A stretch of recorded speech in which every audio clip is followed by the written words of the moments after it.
Good morning, everybody. Welcome to today's devotion for October 20th.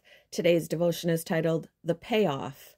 The Bible reading is from Ecclesiastes chapter 2, verses 1 to 5 and verses 11 to 17. I said to myself, come on, let's try pleasure. Let's look for the good things in life. But I found that this, too, was meaningless. So I said, laughter is silly. What good does it do to seek pleasure? After much thought, I decided to cheer myself with wine. And while still seeking wisdom, I clutched at foolishness. In this way, I tried to experience the only happiness most people find during their brief life in this world.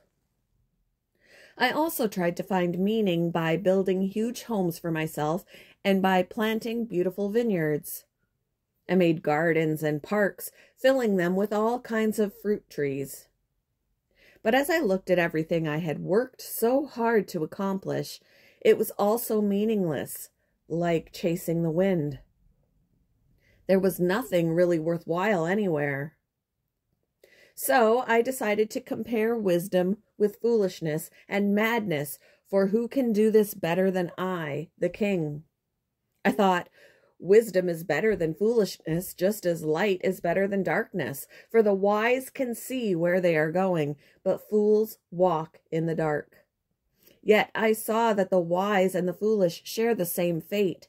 Both will die. So I said to myself, since I will end up the same as the fool, what's the value of all my wisdom? This is all so meaningless. For the wise and the foolish both die. The wise will not be remembered any longer than the fool. In the days to come, both will be forgotten. So I came to hate life because everything done here under the sun is so troubling.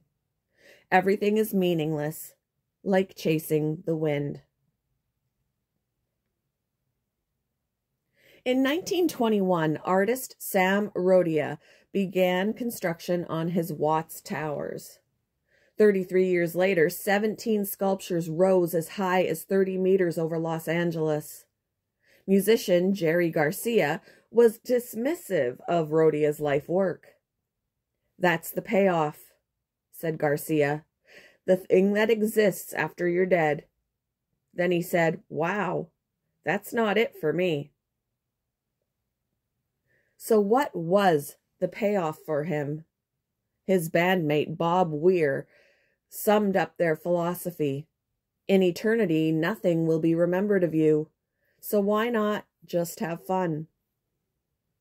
A wealthy, wise man once tried to find the payoff by doing everything he possibly could. He wrote, "I said to myself, come now, I will test you with pleasure to find out what is good." But he noted, the wise, like the fool, will not be long remembered. He concluded, the work that is done under the sun was grievous to me. The life and message of Jesus radically counter such short-sighted living. Jesus came to give us life to the full and taught us to live this life with the next one in view. "Do not store up for yourselves treasures on earth," he said, "but store up yourselves treasures in heaven. Store up for yourselves treasures in heaven." Then he summed it up. "Seek first God's kingdom and his righteousness, and all these things will be given to you as well." That's the payoff, both under the sun and beyond.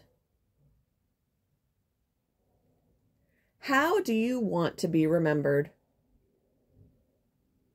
What does it mean to store up treasures in heaven? Thank you for joining me for today's devotion, and I hope you all have a wonderful day.